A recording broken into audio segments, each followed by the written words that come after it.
Welcome, everyone. I'm Sandra Bargman. A few years ago, I wrote and performed a solo show called The Edge of Every Day, which was an exploration of the rough edges and contradictions we all face and grapple with. The show hit a nerve, and the relevance of the topic would only grow over time, more than I could have foreseen. So, here we are. Real talk with real people, sharing stories and perspectives that spark provocative invitations to leap out of what's safe, on the edge of every day. Thanks for listening. Hello, everyone. We are live in the Hive. Thank you for joining me on this, the 28th episode of The Edge of Every Day, here on talkradio.nyc. For those of you who are tuning in for the first time, and for those of you who don't know me yet, I encourage you to check out my bio on talkradio.nyc, or of course, you can visit my website, sandrabargman.com. And please tune in to any of my previous episodes with my inspiring guests. In a nutshell, this show is about celebrating triumphs, pushing boundaries, and exploring rough edges. Through conversations and shared stories with friends and colleagues, it's my hope that we can begin to understand our edges. And what I mean by edges is those places where we are fearful, those places where we're resistant to change, those places where paradoxes and contradictions live in our beliefs, in our understandings, both about ourselves and about the world around us. Those places we don't want to look. We live in turbulent times, and we are coming to understand that life isn't simply black or white. It must be an embrace of both. And the more we recognize our own edges and get real about them, the more we can help others to do the same. And that, I fully believe, can help to change the world. So, thanks for tuning in. And without further ado, it is time to introduce our guest this evening. Judi Neal is an author, scholar, speaker, and consultant. Her primary focus has been on workplace spirituality, transformation, and global consciousness. After receiving her Ph.D. in organizational behavior from Yale University, she served as an internal consultant to Honeywell for 8 years. Judi then taught management at the University of New Haven for 17 years. Her research was on business leaders who have a strong commitment to their spirituality, and she researched the ways in which they bridged the invisible world of spirituality and the material world of business. Judi was founding director of the Tyson Center for Faith and Spirituality in the Workplace at the University of Arkansas.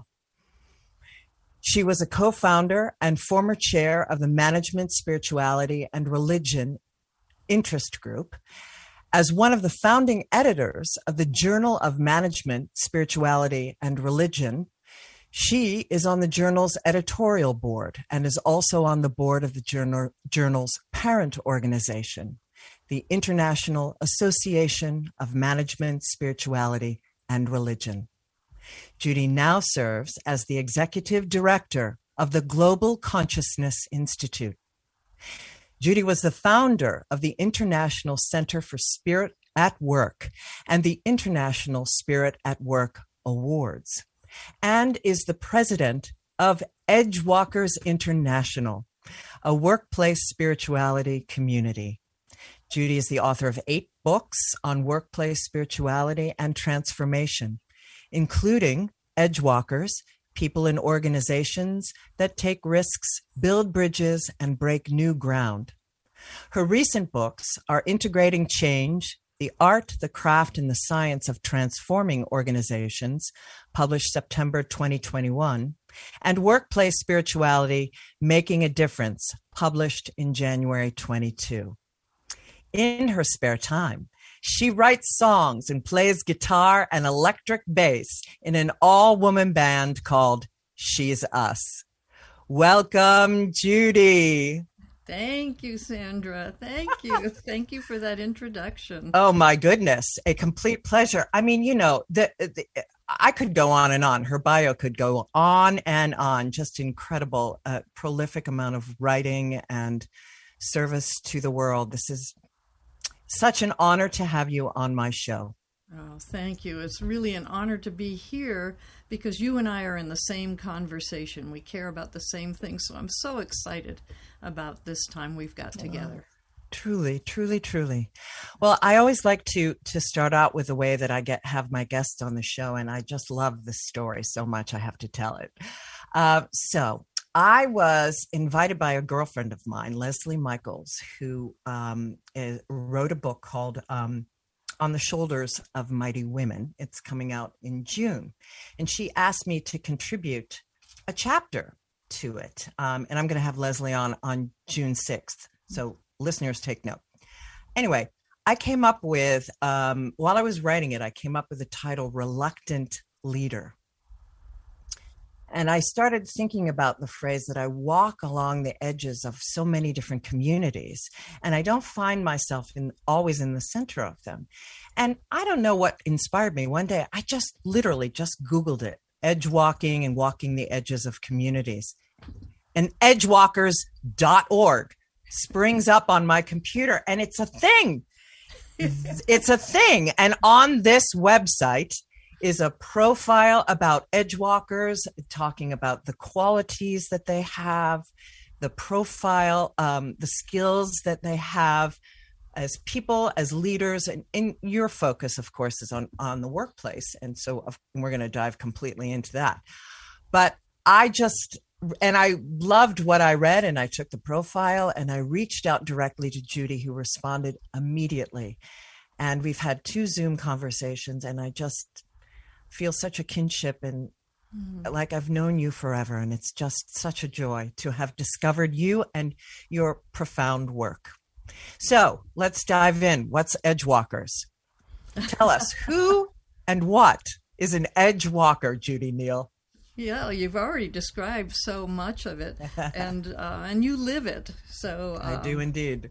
Yeah, it's an edgewalker, someone who walks between worlds, and you can define that in lots of different ways. I define it primarily between the material world and the spiritual world, or you might say the visible and the invisible world. That we know there's something more than just what meets the eye. But it could also be defined as walking between cultures, or walking between different functions in an organization, being a bridge builder, being a translator, being someone who pushes the edges. Edgewalkers get bored very easily. Very easily. Yeah, it's like, I want to know what's next, what's new, what's emerging. Just a tremendous curiosity and a hunger to know more about the world and to expand our own edges and boundaries.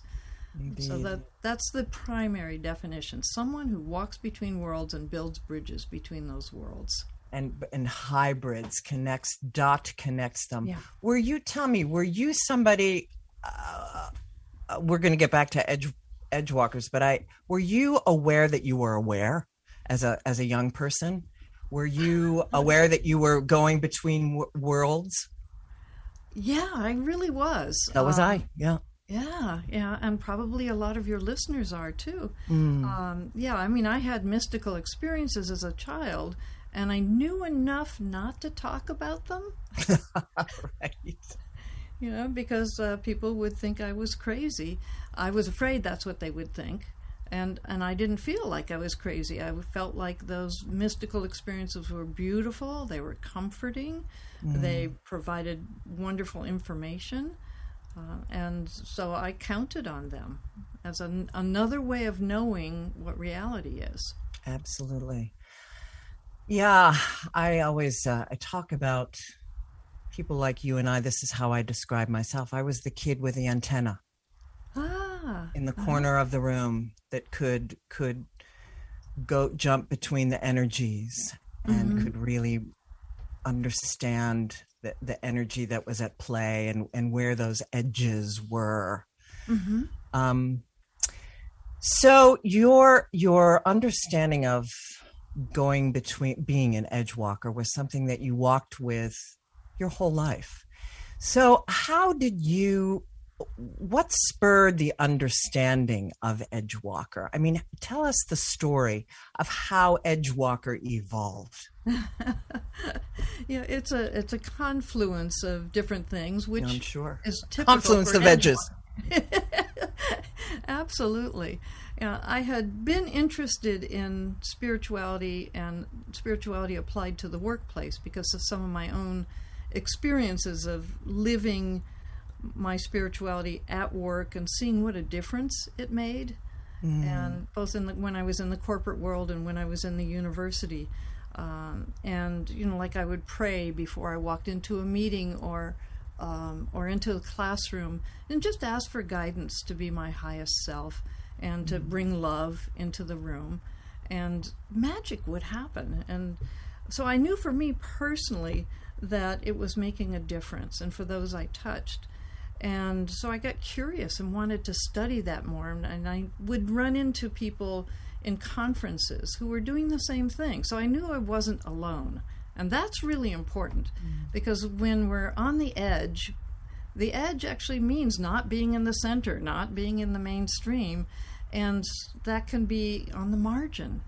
Yeah. To be marginalized, which is lonely, which, we're tribal animals and we want to be a part of things, and yet we don't want to be restricted by the middle, by the center. And so it's an interesting, edgy place to be. And so I began interviewing leaders that I ran into I heard about who had a strong spiritual life and who were very effective. Because this was back in the early 90s, and the common wisdom was if you're spiritual, you're not practical. If you're spiritual, you're flaky. Yeah. Ooh. Yeah. If you're spiritual, you're new agey, and that means fluffy. And yeah, you're not intellectual. You're certainly not academic. Certainly not academic. Questionable on all the edges. Yeah, absolutely. But I was finding these wonderful leaders. I mean, the vice president for AT&T, a vice president international, he ran AT&T for Canada. And his name was Michael Stevens. And he was raised Catholic and went to Mass every day when he could, which was most of the time, but he traveled internationally. And then he studied meditation, and he would meditate for 20 minutes a day. And he really got so centered that he felt that his effectiveness was because he was a more loving being wherever he was. And his policies became loving. He really cared about the human beings who worked for the company. And so he created loving policies. And I'd meet people like him, and it was so encouraging, and I could tell his story, and that would encourage other people. And so I was doing that research on what these leaders were doing who were very effective and very spiritual. Many different traditions, some no religious tradition whatsoever, but very committed to some kind of spiritual practice.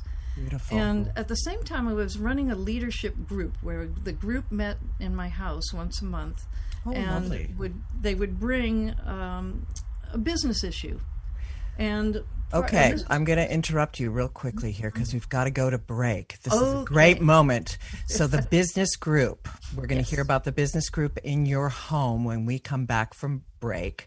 And then we're going to move into workplace spirituality and all of the books that Judi has written when we come back on the Edge of Everyday with Dr. Judi Neal. Stay tuned. Are you a business owner? Do you want to be a business owner? Do you work with business owners? Hi, I'm Stephen Fry, your small and medium-sized business or SMB guy, and I'm the host of the new show, Always Friday. While I love to have fun on my show, we take those Friday feelings of freedom and clarity to discuss popular topics on the minds of SMBs today. Please join me and my various special guests on Friday at 11 a.m. on talkradio.nyc. Are you a conscious co-creator? Are you on a quest to raise your vibration and your consciousness? I'm Sam Leibowitz, your conscious consultant, and on my show, The Conscious Consultant Hour, Awakening Humanity, we will touch upon all these topics and more. Listen live at our new time on Thursdays at 12 noon Eastern Time. That's The Conscious Consultant Hour, Awakening Humanity, Thursdays 12 noon on talkradio.nyc.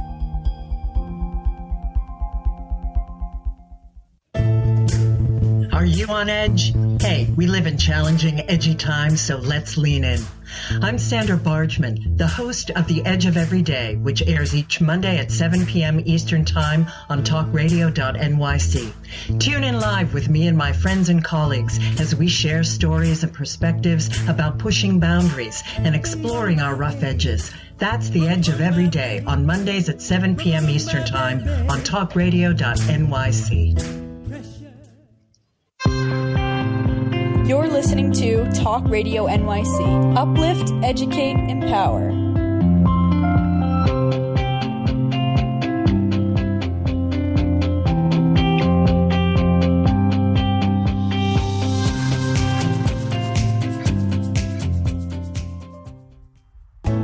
Chipping around, kick my brain to the ground. These are the days it never rains, but it pours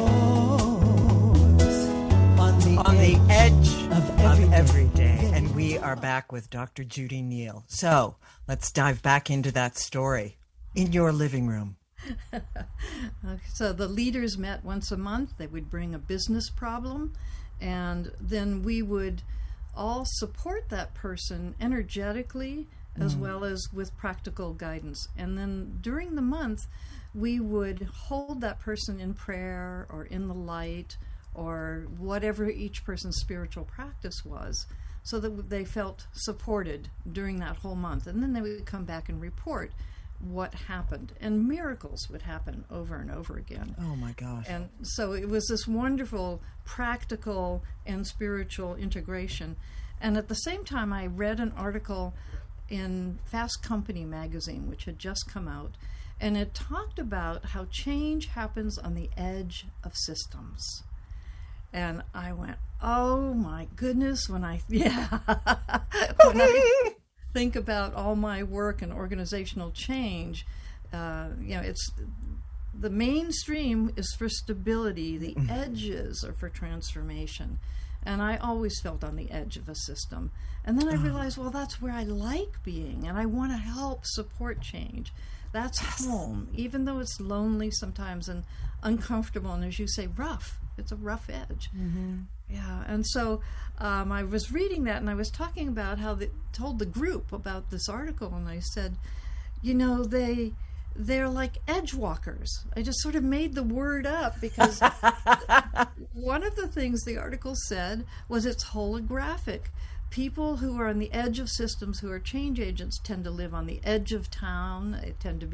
They just want to be on the edge of systems all the time. So I went, they're edgewalkers. And the group went, we are edgewalkers.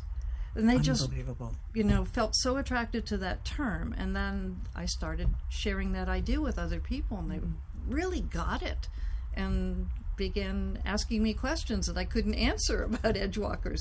So I had to, interview more people and write about it and figure out what this thing is. And so it's juicy. Yeah, very juicy. Real quick, the reason my show is called The Edge of Every Day is my husband and I were out driving, and there was a skeleton of a restaurant in the Catskills that we pretended, what would we call it if we bought that and turned it into something? And I said, The Edge. And he said, right. And he said, how about the edge effect? He said, did you know that that's a scientific term? He's a scientist. I said, no, tell me all about the edge effect. And he said, it's where two different ecosystems come together. That edge is where you find the most diversity, the most creativity, so it's exactly the same thing in the ecosystems. That's where the vibrancy is, where the change making happens, where the hybrids and the interweaving happens. Fascinating. Oh, I love that story. Yeah. Thank you. Fascinating. Sandra. So, so then you've just been developing that really became this, you firmly planted in the Edgewalker understanding and fleshed that out. But you continued, and we're going to get into this in the next section, some other archetypes.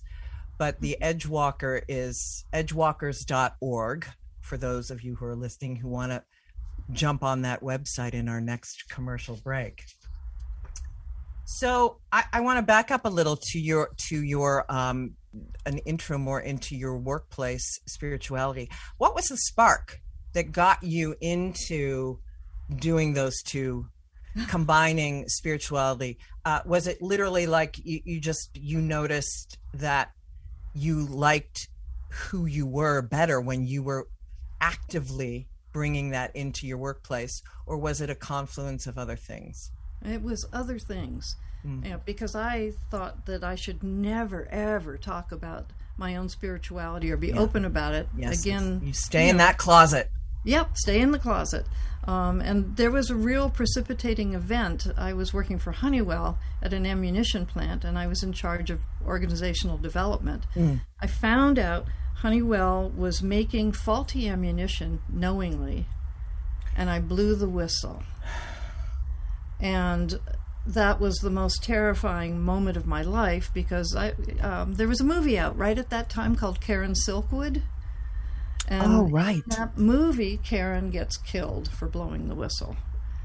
And so I was really terrified, but I was also terrified of not speaking out, because I felt like I could never live with myself if I didn't do something about this, because our own servicemen could die because this was ammunition for the Army and the Navy and the Air Force, and it was not functional and could kill our own servicemen. So I blew the whistle, and it had been my private internal practice to read something spiritual before I go to sleep every night. And right the day I blew the whistle, that night, I'm like really feeling like it's difficult to go to sleep. What's going to happen next? What are they going to do to me? My husband got out his rifle and put it by the bed. She just, it was like really scary times. And that night I read in Shakti Gawain a chapter called "The Universe is a Mirror." And it says we attract to us that which we need to learn from, and that the universe will mirror us what we draw to us, what we need to know. And so I went, what is it that I need to learn from this experience? Because it just was so shocking to me. And I realized that if I put it into one word, the company lacked integrity. So if I say out there is a lack of integrity and turn it around and make that a mirror, I have to say, where do I lack integrity? And that was painful, but enlightening to see how I told people what they wanted to hear, because I was that nice lady from Human Resources. I was a people pleaser. I didn't speak out much at all. It was just, and I had to have courage, and I had to change everything about who I was and how I lived. And all of a sudden, those spiritual principles became how I had to live on the edge of every day. It had to be every day. In every moment. In every moment. In every choice. In every breath. An extraordinary story. Thank you for what did any what was the outcome from that? Well, first of all, they threatened my life and I had to disappear for a while. Oh my! I was told by corporate to get out of town for my own safety. So it was pretty scary. And I had been a high talent, highly promotable person in HR, incredible future. Well, I knew that was over. That was completely over. So I had to say, okay, universe, what is it you want from me now? And all I got as an answer was trust. It'll be okay. And so I just began this time that I still live in called Trusting the Universe, and that I'll always be shown what's next.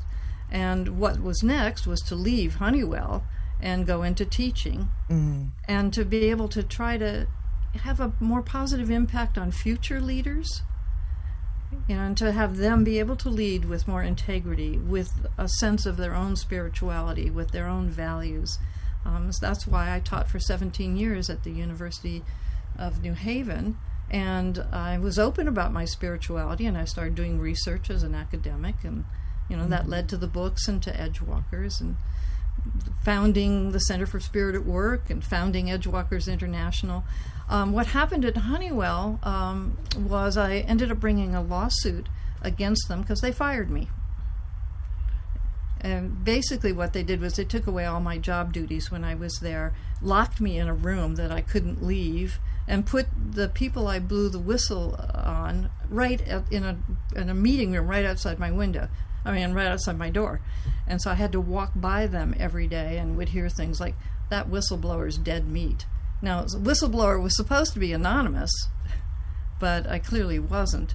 And so I ended up several years later, basically, suing Honeywell and winning in federal court. So you can look up Neal versus Honeywell as a federal lawsuit, and I won. And the lawyers took most of the money. They worked hard. I have to give them that. And what I had left over allowed me to create the Center for Spirit at Work. I call it Honeywell's karma. Integrity. Yeah. Integrity. Yeah. Universe rose up. Oh my, what a story. Wow. And I'm just going to seg into your teaching. I can so imagine that you are a breathtaking teacher. I loved teaching, and I still do. And you still are, for all intents and purposes, as a consultant. You're a teacher, and I mean, it weaves through all of your work, through your books, everything, of course. Yeah, and I just taught a doctoral class on leadership at George Washington University. So I really, literally was a teacher. Oh, so you're still actively teaching? I didn't realize that. I thought for some reason sometimes when the right thing comes up. Yeah. When the right thing comes up, when you are needed, as we need you. Well, this is a perfect moment to take our next break, and when we come back, Judi, we're going to talk about her books and continue talking about her work and workplace spirituality. And then we'll figure it out when we talk further what the rest of that section is going to be. When you come back on The Edge of Every Day with Dr. Judi Neal. Stay tuned. Howdy, I am Joseph Franklin McElroy, host of the new podcast, Gateway to the Smokies. It airs on talkradio.nyc every Tuesday night from 6 p.m. to 7. Every episode is dedicated to memorable experiences in the Great Smoky Mountains National Park and surrounding areas. This show features experts and locals who will expound upon the richness of culture, history, and adventure that awaits you in the Smokies. Tune in every Tuesday from 6 p.m. to 7 on talkradio.nyc.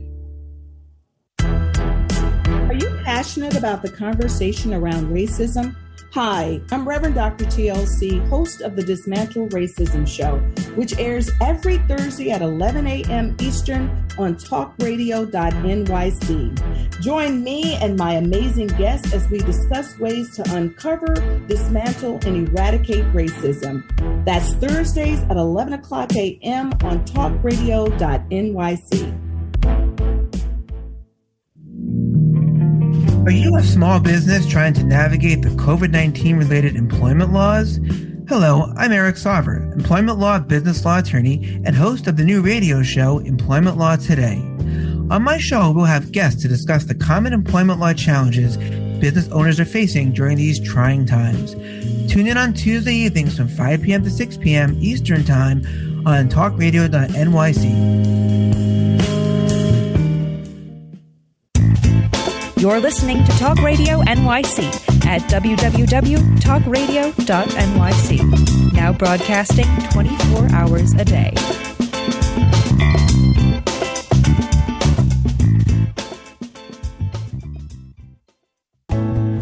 spin around, kick my brain to the ground. These are the days it never rained, but it pours on the edge of every day. And we are back with Dr. Judi Neal. So in this portion, I want to start off with your most recent book, Workplace Spirituality, and leap forward to what are the trends that you're seeing in today's business place with combining, I mean, because you've seen this movement from its inception, and have contributed to it enormously. So what trends are you, and do you talk about that in Workplace, your most recent book, what the trends are right now? Yes. Okay. Share a little bit about what they are with our listeners. Well, I think it helps to go back to around the early 1990s when, kind of out of nowhere, there all of a sudden was a lot of publications about workplace spirituality being the next new thing. Fortune magazine and U.S. News and World Report and all these different magazines and newspapers and some TV shows and so on. And it was this wonderful expansion. I had just started the Center for Spirit at Work, and we had maybe 25 members. And when the U.S. News and World Report interviewed me, the next week I had 200 members, and then it was not long before I had 1,000 members, because the word was just getting out, and there's hunger for people to talk about their spirituality and how it's applied at work, and to make it more acceptable, to be more of a whole person.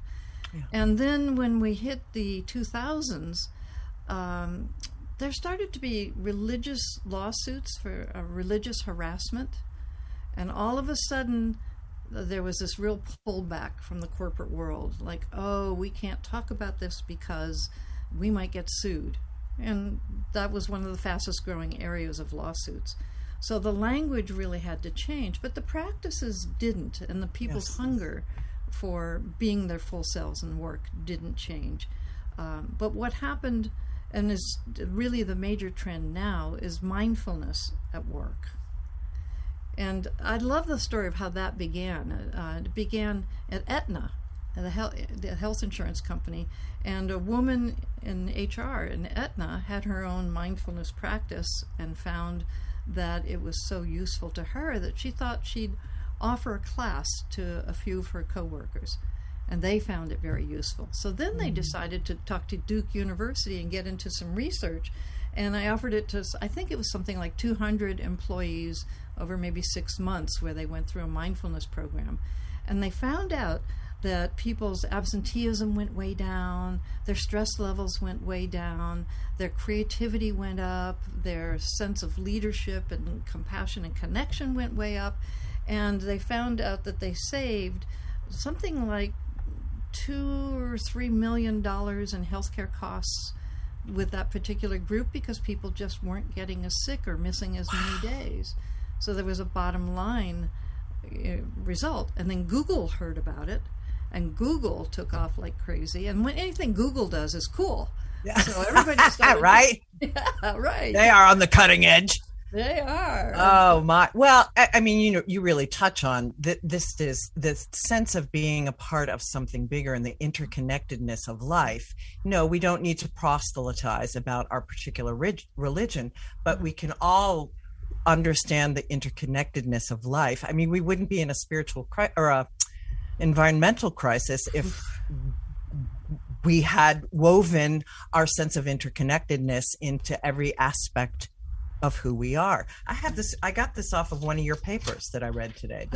I'm going to read. Business, the motor of our society, has the opportunity to be a new creative force on the planet, a force which could contribute to the well-being of many.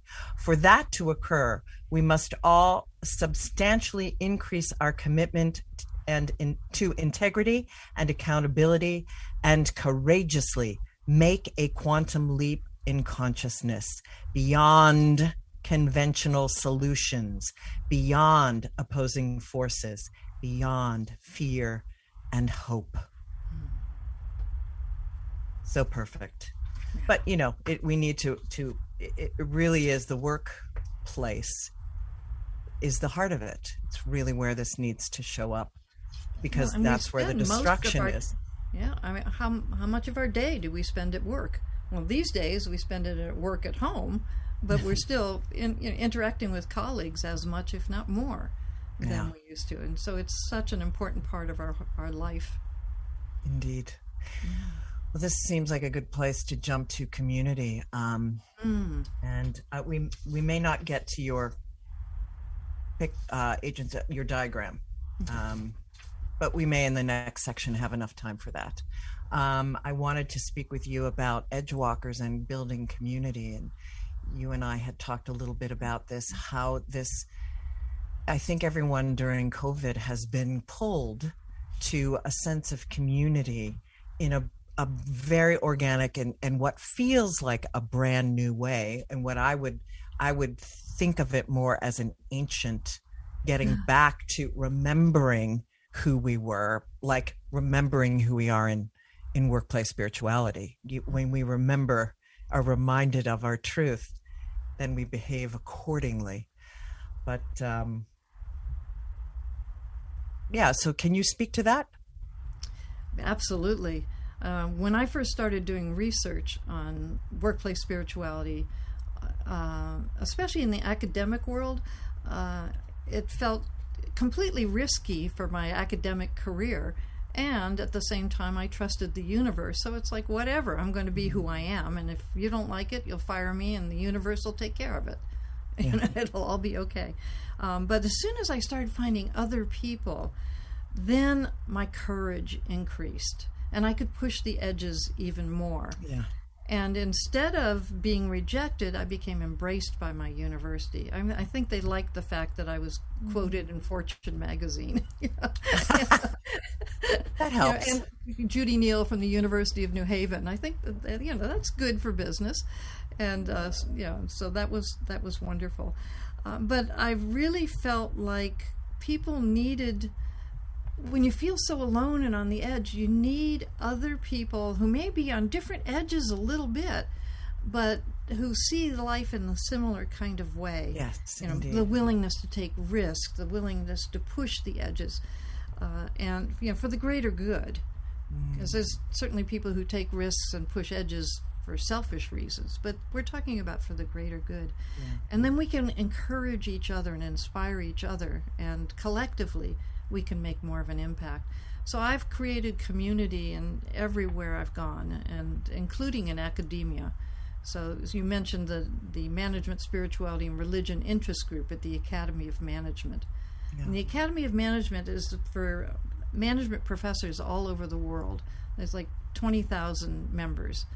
And we created this interest group within the Academy. I'm one of the founders, because not that many people were talking openly about leadership and spirituality, or communication and spirituality, or teamwork and spirituality.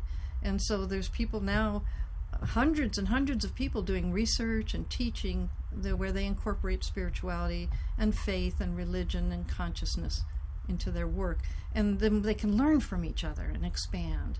So I think it's essential. Well, in our post-COVID world, as we talked about this sense of, and I'll just use myself as an example, this you have a rich internal life, and you're a loner and you're not a joiner, generally speaking, and as an Edgewalker, and you have this global community that you can connect with via Zoom. But this new pull for me, that was enough. But since COVID, I have really felt this pull, and you in our conversation had a lovely metaphor for it, this braiding of three types of community: the internal with self, the global, and then I feel it around the land that I live on. My community, whom I'm going to see the most in my everyday and interact with in a deeper way every day. And you've even built a building to draw community. I did. Oh, this is a great plug. The Plum at TH2 Live on Instagram. Please follow me. Yes, a salon space in my community where I'm trying to bring together, and we just had a phenomenal event on climate change. Mm-hmm. And we wove in the spiritual aspect into the performance, and we had speakers talk about the issues that we face here in the Catskills as well as globally, but it was primarily focused on New York and the Catskills, and it's all about building community, local community, which is the first pull. And I wonder, I think about that as an Edgewalker, which is why I was so excited to find edgewalkers.org. And what I had done in my own community, wherever I've lived, is to have Edgewalker cafes, which my colleagues invented that term, but it means that's the same thing as salon, where people would come to my living room. We would have some kind of topic, a little bit of some spiritual practice, and just be together with these crazy ideas. And when COVID hit, we took it online, and now we have people calling in from Japan and Africa. Wow. It's just incredible. And so I'm sort of missing the living room conversations, and maybe we'll go back to that. But I will never let go of what's happened because of Zoom and being able to be more internationally linked. Yeah, definitely. So it's a worldwide community now, and that just feels so wonderful. It gives me hope for the future. We need our Edgewalkers. We need our Edgewalkers, and we need that hope. That's another. I was talking with someone today that in this societal perfect storm of crises that we're seeing on the planet, to not have hope means that you're not going to take any kind of action. You're not going to be out in the world serving. Right. Yeah. So Edgewalkers give us hope because they can see further than others can see. So we need to listen to our Edgewalkers and honor them. Indeed. Honor the edges. Honor the Edgewalkers. Well, so we have just a minute to break, and I'm going to do a little plugging about your website. So it's edgewalkers.org, and there is a bunch of resources on there. There's papers that Judi has written, there's interviews, and when we come back from our break, we're also going to talk with her about her leading edge, which you can also find on her website. But there's help me here, is what other resources can our listeners find on edgewalkers.org? Well, all of your books.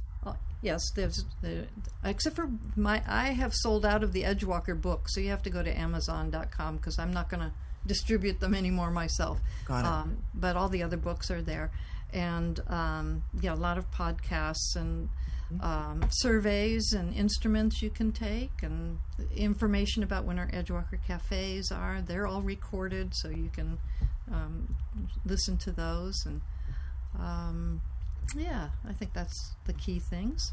It's fantastic. And we're going to put you on there. This program needs to be on our website. Excellent. That would be awesome. That would be just awesome. So now it's time for a break. And when we come back with Judi, we are going to talk about what her next leading edge is. And we're going to hear about her music when we come back on The Edge of Everyday. Hey everybody, it's Tommy D, the nonprofit sector connector, coming at you from my attic. Each week here on talkradio.nyc, I host the program Philanthropy in Focus. Nonprofits impact us each and every day, and it's my focus to help them amplify their message and tell their story. Listen each week at 10 a.m. Eastern Standard Time until 11 a.m. Eastern Standard Time, right here on talkradio.nyc.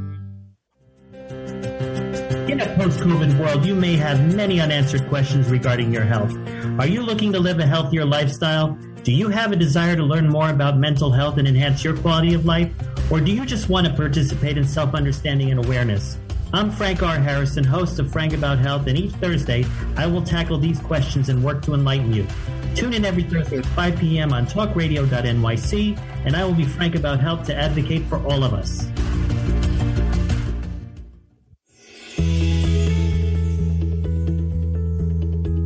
pet lovers. Pet Avengers, assemble! On the Professionals and Animal Lovers show, we believe the bond between animal lovers is incredibly strong. It mirrors that bond between pets and their owners. Through this program, we come together to learn, educate, and advocate. Join us live every Wednesday at 2 p.m. at talkradio.nyc. You're listening to Talk Radio NYC at www.talkradio.nyc. Now broadcasting 24 hours a day.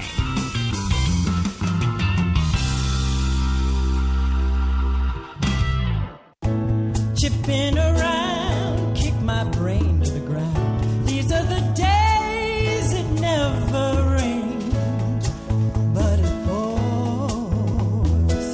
on the edge of every day. And we are back with Dr. Judi Neal. So, what is your leading edge, Judi?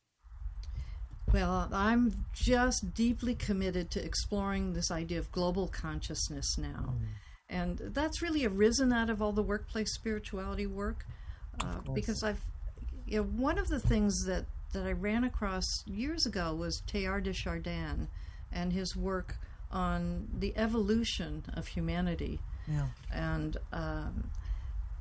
and if you read the news and you spend a lot of time reading the news, you feel like maybe humanity is going down the tubes. Right. It's going backwards. It's not evolving. No, which is why it's so good to have positive media like what you're doing, because you can just get a distorted view of the world. Truly. And I was starting to get that distorted view until I read Teilhard de Chardin, and then began to see, there's really hope for the human race and for the climate and for humanity and for Mother Earth. And I saw business as being so essential to that. Because business is, the quote you read, which comes from John Horman, that he said business is the motor of change on the planet. And so if business is conscious, change is more likely to happen. And it began to feel too slow for me, frankly. Well, all of it is too slow, yeah, or even going backwards. And so I thought, well, as an edge walker, what's the next over the edge? If business and spirituality and business is an edge, what's beyond that? Well, it's like planetary spirituality or planetary consciousness. And I know that there's been some very interesting studies out of the Princeton Engineering Anomalies Research Lab. And say that again, please. Princeton Engineering Anomalies Research Lab. It's called the PEAR, P-E-A-R, the PEAR Research, that really look to measure consciousness and to measure our consciousness over the material world, how we can impact the physical world with our thoughts. And so if we think positive, we can have a positive impact. And they've now figured out ways to measure collective consciousness. And so that is, they got these, I don't know enough about it, that's why I want to learn more, but they have these instruments all over the world that measure vibration, and they can tell when a significant event happens. There's actually an intuition beforehand where the vibration starts to get stronger, like right before 9/11, like the hour before the airplanes hit the Twin Towers. Those measurements started to increase, and then they just went off the chart all over the whole planet. So it's engineering research. It's not. I don't want to put New Age down because we want a New Age. But of course, that's where a lot of people's brain, the relationship of science and spirit is one of the, completely really intertwined, of course. Yeah, particularly quantum physics. Yeah. And the idea of quantum leadership. And so that's what I'm really wanting to learn more about and teach about and research about and support a community around it too, and hold events and working on getting some grants to further do that kind of research and convenings. And then I'm going to be co-writing a book with Xiaoan Li, who's from Fetzer Institute, and he and I will be doing an edited book on global consciousness and reaching out to the best minds in religion and in science and in teaching and all these different domains, art and so on, to see what people are thinking really on the edge of this idea of global consciousness evolving. Yeah. Well, and it truly is evolving. Yeah, and I think climate change is really central to that because we're all in it together. And I think COVID, the pre-show of COVID really helped yank that into that understanding of the interconnectedness of all of us, and really outed some people, some of the more baser instincts of a handful of humans on and helping to remind people about service to humankind and the planet. Yeah. And I'm glad you said a handful, because it's not the majority. No, it's the not. News might make it look like that. That is, most people want all of us to be healthy, all of us to flourish, everyone to have enough food and good education and take care of the women. Most people want that, the majority. Of course. Yeah. They just have to go out and vote. That's right. Indeed. Please do. Well, I want to spend our last time, I want to talk to you about your band. And I listened to a couple of your tunes, and I just love that you also have music in your life and you're a musician. And so tell us about your band. Oh, my band is an all-woman band called She's Us, and our website is she'sumusmusic.com. So great. She's Us.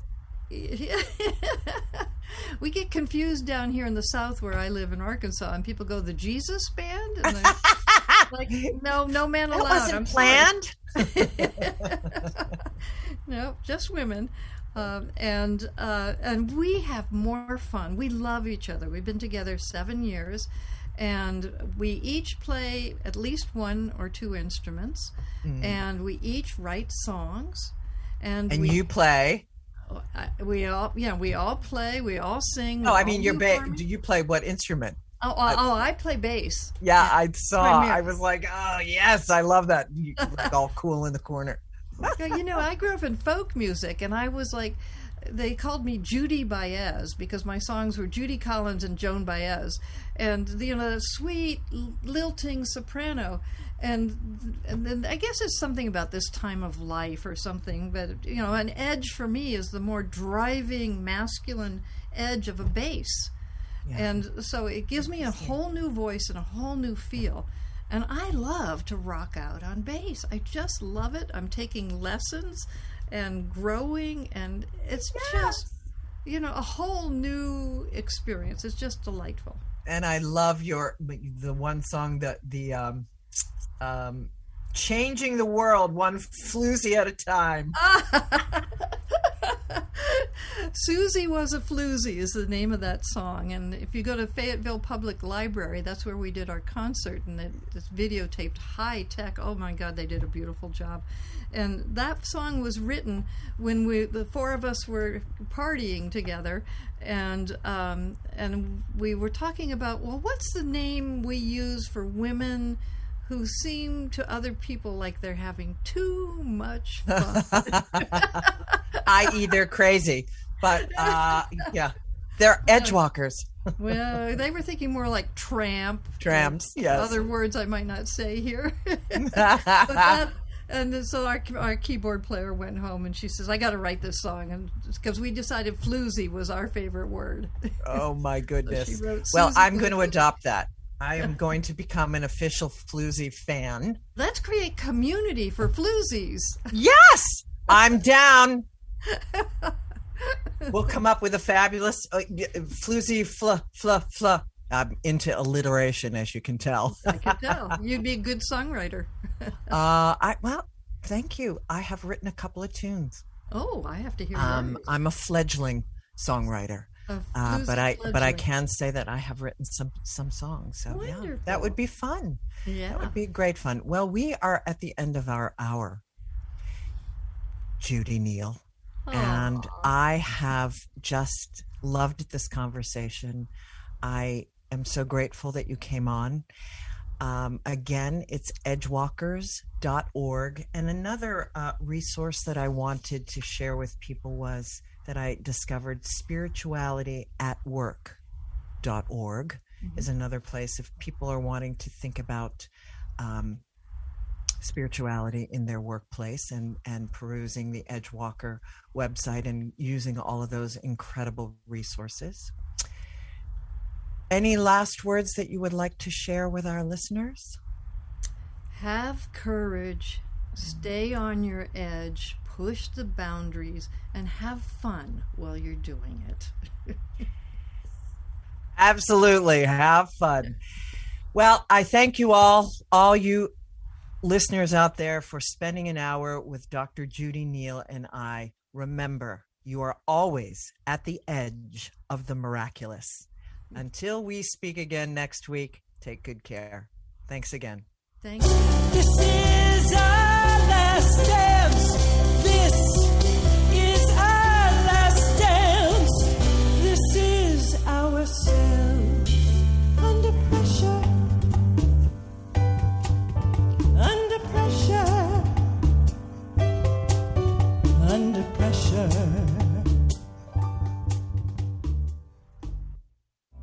You're listening to Talk Radio NYC.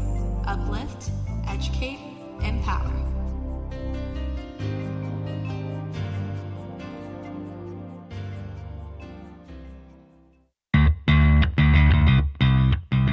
Are you a business owner? Do you want to be a business owner? Do you work with business owners? Hi, I'm Stephen Fry, your small and medium-sized business or SMB guy, and I'm the host of the new show, Always Friday. While I love to have fun on my show, we take those Friday feelings of freedom and clarity to discuss popular topics on the minds of SMBs today. Please join me and my various special guests on Friday at 11 a.m. on talkradio.nyc. Are you on edge? Hey, we live in challenging, edgy times, so let's lean in.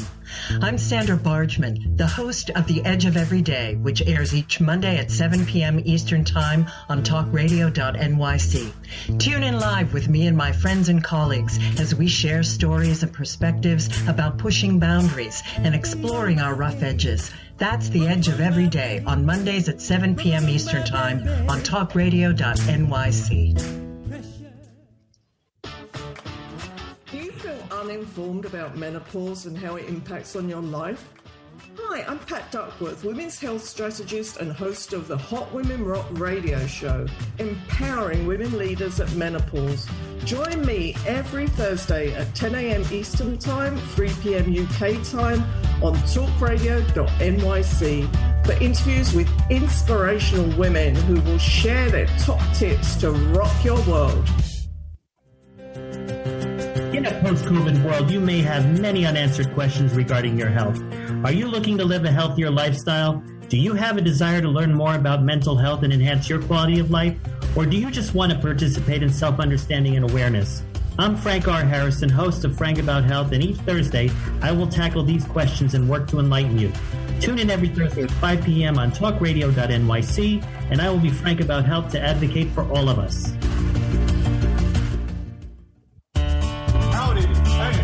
Franklin McElroy, host of the new podcast, Gateway to the Smokies. It airs on talkradio.nyc every Tuesday night from 6 p.m. to 7.